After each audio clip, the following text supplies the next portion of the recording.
Dan hari ini sebenarnya merupakan hari cuti umum dan juga hujung minggu dan difahamkan ramai sebenarnya yang sedia untuk menyalurkan khidmat sama ada dari segi bantuan kewangan, keringat mereka untuk membantu mangsa-mangsa banjir. Dan difahamkan laluan ke Hulu Langat sebenarnya sesak sejak awal pagi tadi dan dipercayai disebabkan orang ramai serta badan-badan bukan kerajaan NGO mengambil kesempatan hari cuti umum ini untuk menghulurkan bantuan kepada mangsa banjir di sana. Dan rakan setugas laporan Raja Hisham Raja Zaid dikatakan berada dalam kesesakan lalu lintas di sekitar Hulu Langat. Raja Hisham mungkin boleh update situasi keadaan di sana pada ketika ini.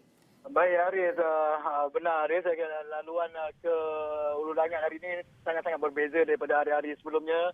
Sewaktu kita membuat liputan sebelum ini, nampaknya keadaan terlampau sesak sejak awal pagi. Kita sendiri pun dan bersama kru Fitri dan juga pemandu kita, Jaafar, terperangkap sejak jam 9 pagi tadi. Kita bertolak daripada ofis kita di Bukit Jalil. Sehingga kini masih lagi belum sampai ke destinasi yang kita tuju. Lebih kurang 3 jam lebih kita terperangkap.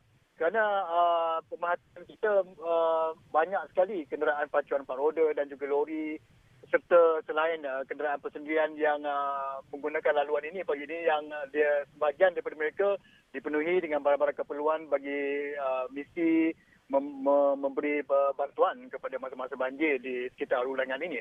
Dan ini dibutuhkan lagi dengan keadaan apabila proses pembersihan sampah-sampah dengan kenderaan berat yang mengambil sampah yang di tepi-tepi laluan, sepanjang laluan ini daripada hasil kerja-kerja pembersihan di premis-premis turut membuatkan keadaan trafik ke Hulu Langat ini agak terlalu sesak ketika ini. Dan saya tidak pasti sama ada kenderaan persendirian ini juga turut bertujuan untuk memberi bantuan, tetapi kita sendiri mahu ke beberapa lokasi penting yang kita rasa perlu melakukan follow up seterusnya, terutamanya membabitkan hakisan, membabitkan jalan raya di Hulu Langat ini di Batu Lapan, sebagaimana yang telah pun diberi amaran semalam oleh pihak Jabatan Kerja Raya, kerana mereka juga tidak menyokong ataupun menasihati kenderaan-kenderaan yang tidak mempunyai tujuan untuk memasuki ke kawasan itu, kerana kerja-kerja pembaikan jalan raya yang runtuh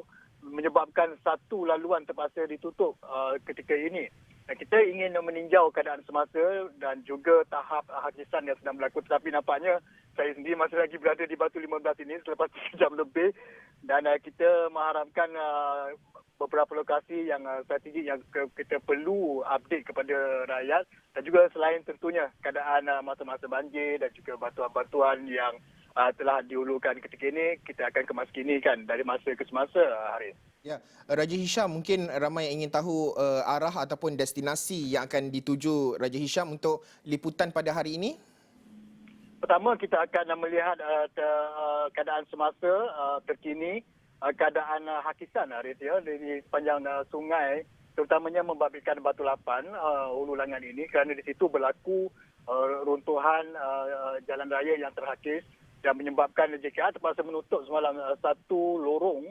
Ini pun salah satu kemungkinan punca kesesakan ini bertambah buruk sebenarnya, dan kita ingin melihat kerana JKR akan membuat penilaian dan membuat keputusan segera bentuk tindakan yang sesuai untuk bagi memulihkan laluan itu, kerana seandainya laluan itu terpaksa ditutup, ia akan menyebabkan terputusnya hubungan, dan ini akan menyukarkan lagi kerana kita membimbangi berlakunya wave kedua ataupun gelombang kedua hujan.